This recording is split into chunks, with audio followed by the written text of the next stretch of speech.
जय श्री राम मित्रों, स्वागत है आप सभी का सौरभ तिवारी की बात में। मैं हूं आपका दोस्त सौरभ तिवारी। आज हमारे लिए गौरव की बात है कि 500 सालों की प्रतिज्ञा और प्रतीक्षा के बाद आज राम मंदिर में भगवान रामलला की प्राण प्रतिष्ठा हुई है। मैं बात करूंगा, हमारे दो सहयोगी हैं, अभय प्रताप जी हैं और प्रेम भारद्वाज जी हैं। औरंगाबाद गया से बिलोंग करते हैं प्रेम भारद्वाज जी। आज जो इनकी वेशभूषा पहले आप मैं दिखाना चाहूंगा। प्रेम भारद्वाज जी, जय श्री राम। जय जय श्री राम। जय श्री राम। जय जय श्री राम। मैं एक चीज जरूर कहूंगा, अपने जितने हमारे दोस्त मुझे सुन रहे हैं, देख रहे हैं या बाद में सुनेंगे, कि जब भी मैं रिपोर्टिंग करता था, जब भी मुझे बीजेपी का नेता मिलता था, यानी कोर्ट के फैसले से पहले, मैं उसे जरूर पूछता था, चाहे कैमरे पूछूं बिना कैमरे के पूछूं, कि राम मंदिर पर आपका स्टैंड क्या है। कहते तक कि पार्टी है। मगर पार्टी छोड़ दीजिए, आप भी एक राम भक्त हैं, आपने भी कार सेवा की है, तो आप डरते क्यों हैं? आप लोग राम मंदिर बोलने से डर, आपको डर है कि आपको मुसलमान जो है आपका वोट कट जाएगा। कभी भी आपका जो मुसलमान है ना, बीजेपी से चुनाव लड़ने कोई वोट नहीं आपको। मैं हमेशा बात करता था, बहस भी होती थी, कई लोगों से मेरे संबंध भी खराब हुए। मैंने कहा संबंध खराब होते हैं तो हो जाने दो, लेकिन राम मंदिर से अगर आप द्रोह करोगे, मैं आपका साथ कभी नहीं दूंगा। अभय जी, क्या कहेंगे मेरी बातों पे आप? जी बिल्कुल, प्रभु श्री राम के लिए, प्रभु श्री राम के आदर्शों के लिए, रामलला की जन्मभूमि की मुक्ति के लिए और वहाँ पर मंदिर निर्माण के लिए आपका जो समर्पण है, आपकी जो श्रद्धा है, आपकी जो निष्ठा है, मेरे लिए हमेशा से वंदनीय रही है, अनुकरणीय रही है, प्रेरणादायी रही है। आज का जो दिवस है हम सभी के लिए, मुझे ऐसा लगता है हम सभी के लिए बेहद ही गौरवशाली है। दिल में अंदर जो हिलोरें उठ रही हैं, उनको जो है बयां करने के लिए शब्द समझ में नहीं आ रहे हैं। मुझे वो दृश्य बार बार याद आ रहा है कि जब रामलला की प्राण प्रतिष्ठा हो रही थी 12 बजे के आसपास, तो जैसे ही प्राण प्रतिष्ठा का कार्यक्रम संपूर्ण हुआ तो उस समय आंखों में आंसू थे। ये तय करना मुश्किल हो रहा था कि ये आंसू क्यों हैं, क्या है। अंदर से खुशी थी लेकिन आंखों से आंसू बह रहे थे। दुनिया में बहुत सारी क्रांति हुई, सत्ता परिवर्तन के लिए हुई, व्यवस्था परिवर्तन के लिए क्रांतियां हुई, बहुत सारी चीज़ों के लिए क्रांतियां हुई, लेकिन इतने लंबे समय तक कोई क्रांति चली हो और वो सफल हुई हो, ऐसा रिकॉर्ड जब से सृष्टि बनी है तब से आज तक के इतिहास में नहीं मिलता है। राम मंदिर जन्मभूमि की मुक्ति की लड़ाई आज से 500 वर्ष पहले शुरू हुई थी। 500 वर्षों के दौरान पता नहीं कितनी पीढ़ियां मर गई, कितनी पीढ़ियां अनाथ हो गई, कितना लहू बहाया गया, कितने लोगों के टुकड़े हुए, तब जाकर के आज 22 जनवरी 2024 को हमारे रामलला अपने गर्भगृह में विराजमान हुए हैं।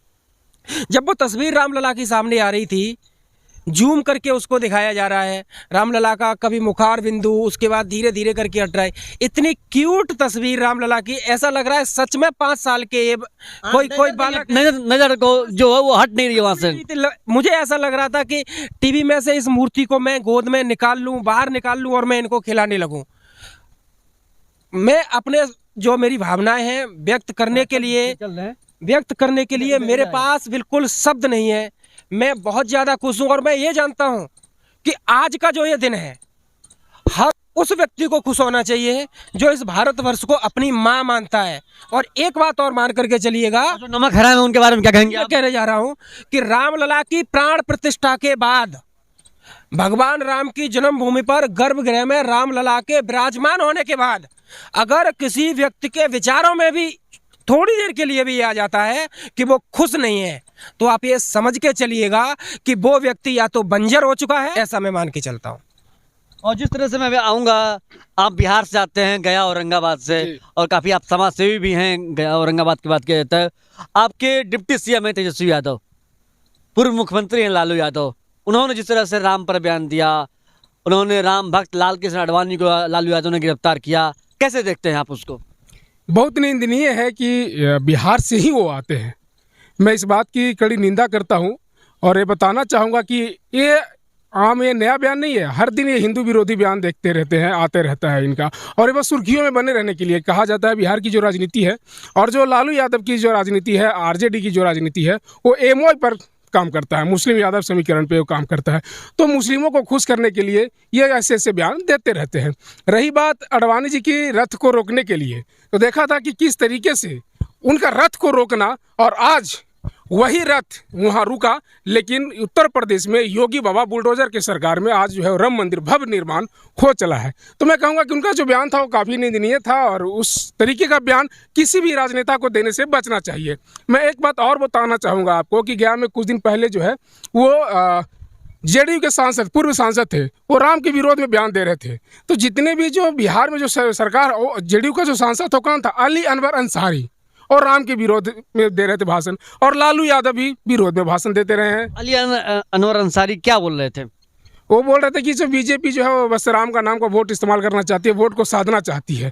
और जैसे ही उन्होंने भाषण दिया, उसकी तरफ से मंच जो है वो पूरा का मंच धाराशायी वहीं पर हो गया।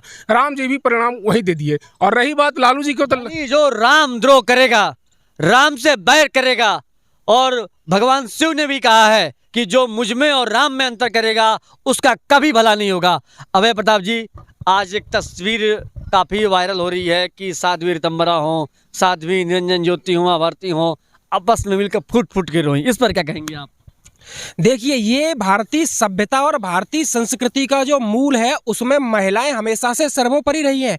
हम उस संस्कृति के अनुयायी नहीं हैं जिसमें महिलाओं को खेती समझा जाता हो। हम उस संस्कृति के अनुयायी है जहाँ ये बोला जाता है कि यत्र नार्यस्तु पूज्यन्ते रमन्ते तत्र देवता। हम उस संस्कृति के अनुयायी हैं जहाँ जरूरत पड़ने पर एक महिला माता अनुसुईया के रूप में ब्रह्मा विष्णु महेश को बालक के रूप में गोद में भी खिला लेती है। हम उस संस्कृति के अनुयायी हैं जहाँ जरूरत पड़ती है, प्रभु श्री राम की जन्मभूमि की मुक्ति की बात आती है, तो यही हमारी, जिनकी आप बात कर रहे हैं, साध्वी ऋतंबरा दीदी माँ हो, चाहे उमा भारती जी हो, चाहे साध्वी निरंजन ज्योति जी हो, अग्रिम पंक्ति में खड़ी थी। यही कारण है कि हमारी संस्कृति में नारी को नारी शक्ति कहा गया है। जब भी हम प्रभु का नाम लेते हैं तो जो है उनकी पत्नी का, उनकी माँ का नाम पहले लगाया जाता है। भगवान राम को दशरथ नंदन बहुत कम बार सुना होगा, भगवान राम को कौशल्या नंदन कहा जाता है। जब सीता माता की बात, भगवान राम की बात करते हैं तो राम सीता नहीं बोलते हैं, हम सीता राम बोलते हैं। भोलेनाथ को भी हम गौरी शंकर बोल करके चलते हैं, विष्णु भगवान को हम लक्ष्मण बोल के चलते हैं। तो नारी ये जो प्रतीक है, जिस वो दृश्य जब सामने आया, ये तीनों महादेवियां जब मिली तो इन्हें वो संघर्ष याद आया, 1990 के दशक का संघर्ष, जब ये लोग मिलकर के नारा लगाते थे कि राम लला हम आएंगे, मंदिर वहीं बनाएंगे। और ये संकल्प, ये नारा, जो उस समय का जो संकल्प था उसकी आज सिद्धि हुई है। तारीख की बात है, मुझे भी वो याद है, मैं भले ही छोटा रहा हूँ, पूछा जाता था मंदिर वहीं बनाएंगे, तारीख नहीं बताएंगे। तारीख पे मैं बात करना चाहता हूँ। मैं कुछ तारीख, जो इतिहास, राम मंदिर के जो ऐतिहासिक कुछ तारीख है, मैं उन पे जो है यहाँ पर जो है अपना आप लोगों का ध्यान आकर्षित कराना चाहता हूँ। तारीख नहीं बताएंगे। एक तारीख थी 21 मार्च 1528, जब बाबर ने अपने सेनापति मीर बांकी से प्रभु श्री राम का मंदिर तोड़वा कर वहाँ पर बाबरी ढांचा बनवाया। उसके बाद एक तारीख थी 22-23 दिसंबर 1949, जब गर्भगृह में राम लला प्रकट हुए। उसके बाद एक और तारीख आई, वो तारीख थी 7 अप्रैल 1984, जब विश्व हिंदू परिषद ने राम जन्मभूमि मुक्ति आंदोलन का संकल्प लिया। उसके बाद एक तारीख और आई, जब लाल कृष्ण आडवाणी जी ने वहाँ से सोमनाथ जी से रथ यात्रा का शुभारंभ किया। उसके बाद एक तारीख थी 30 अक्टूबर 1990, मुलायम सिंह यादव ने राम भक्तों पे गोलियां चलवाई। एक तारीख और थी 2 नवंबर 1990, मुलायम सिंह यादव ने राम भक्तों पे गोलियां चलवाई। उसके बाद हिंदू युवा ने एक बार फिर से तरोड़ाई दिखाई। फिर असली तारीख आई 6 दिसंबर 1992, राम जन्मभूमि से बाबर के कलंक को मिटा दिया गया। उसके बाद एक तारीख आई, जो बोलते हैं ना न्याय चक्र, प्रधानमंत्री जी ने भाषण दिया है कि 9 नवंबर 2019 न्यायपालिका ने न्याय की इज्जत बचाई थी, जब सुप्रीम कोर्ट ने भी उस समय बोला कि हाँ मंदिर वहीं बनाएंगे। उसके बाद एक तारीख थी 5 अगस्त 2020, जब प्रधानमंत्री जी ने उसी जगह पर जिस पर बोला जाता था कि मंदिर वहीं बनाएंगे, वहीं पर राम मंदिर का शिलान्यास किया, भूमि पूजन किया। और एक तारीख आज की है, आज की तारीख 22 जनवरी 24 की तारीख है कि जो नारा हमारे पूर्वज लगा लगा के अपने प्राणों का बलिदान दे के चले गए कि राम लला हम आएंगे, मंदिर वहीं बनाएंगे। बाबर की औलादों से हम कहना चाहते हैं कि देख लो, मंदिर हमने वही बनाया है और गर्व से बनाया है। 500 वर्षों तक हम लड़ते रहे, पीढ़ियों का बलिदान देते रहे, भगवान राम की जन्मभूमि की मिट्टी को लहू से लाल करते रहे, सरयू के पानी को लहू से लाल करते रहे, लेकिन हम डरे नहीं। धैर्य था हमारे अंदर, समर्पण था हमारे अंदर, त्याग था हमारे अंदर, बलिदान था हमारे अंदर। आज हमारा ये तो मंदिर हमारा रामलला का हो गया। अब काशी विश्वनाथ नंदी जी भी इंतजार कर रहे हैं, मथुरा में भी इंतजार हो रहा है। क्या लगता है आपको? 500 साल भगवान राम की जन्मभूमि को मुक्त कराने में लगे हैं। काशी विश्वनाथ को मुक्त कराने में अब ज्यादा समय नहीं लगेगा। 354 वर्षों से, जब 1669 में औरंगजेब ने काशी विश्वनाथ धाम को तोड़ा था, 354 वर्ष हो चुके हैं। 354 वर्षों से नंदी एक टक गर्भगृह की ओर देख रहे हैं, काशी विश्वनाथ की तरफ, कि एक दिन वो आएगा जब यहाँ से मेरे बाबा विश्वेश्वर उठ खड़े होंगे।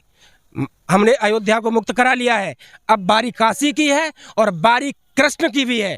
कृष्ण जन्मभूमि को मुक्त कराने के लिए, जिनका जन्म ही जो है इस संसार में धर्म की स्थापना के लिए हुआ था।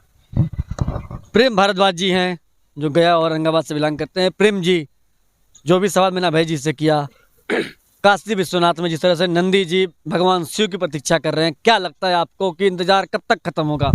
देखिए, जिस तरीके से अभय प्रताप सर ने बताया कि सब ज़्यादा वक्त लगने वाला नहीं है, काफ़ी कम समय में जिस तरीके से राम मंदिर बनाने में 500 वर्षों का इंतजार करना पड़ा, अब नहीं लगता कि 500 वर्षों का, अब मुश्किल से 5 साल 3 साल, अब जो भी हो विकट दशक के अंदर ही जो है वहाँ पे अब मंदिर बन जाएगा।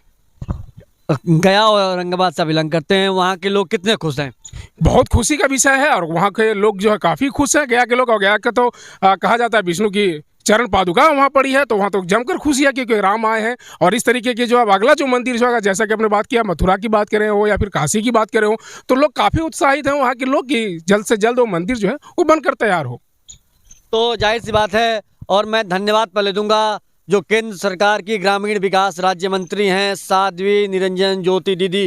वो हमेशा से कहती आ रही हैं कि राम के लिए वो संघर्ष करने को तैयार है। उन्होंने कार सेवा की है और आज हमेशा से सुदर्शन न्यूज़ के कैमरे के सामने जब भी हमसे बात होती थी, जहां भी उनको मौका मिलता था, साध्वी दीदी इस मुद्दे को उठाती थी। तो हम ऐसे जो महापुरुष हैं, वीर पुरुष हैं, जो बलिदानी हैं, सबको हम नमन करते हैं कि आज प्रभु श्री राम अपने गर्भगृह में पहुंच गए हैं और वो दिन जल्दी आने वाला है जब नंदी जी की भी जो प्रतीक्षा है वो खत्म होगी। जो कृष्ण भक्त हैं उनकी भी प्रतीक्षा खत्म होगी। तो मित्रों, आपको ये वीडियो कैसा लगा? आपका कोई सुझाव हो तो कमेंट बॉक्स में बताइए। जय श्री राम, जय श्री राम, जय श्री राम।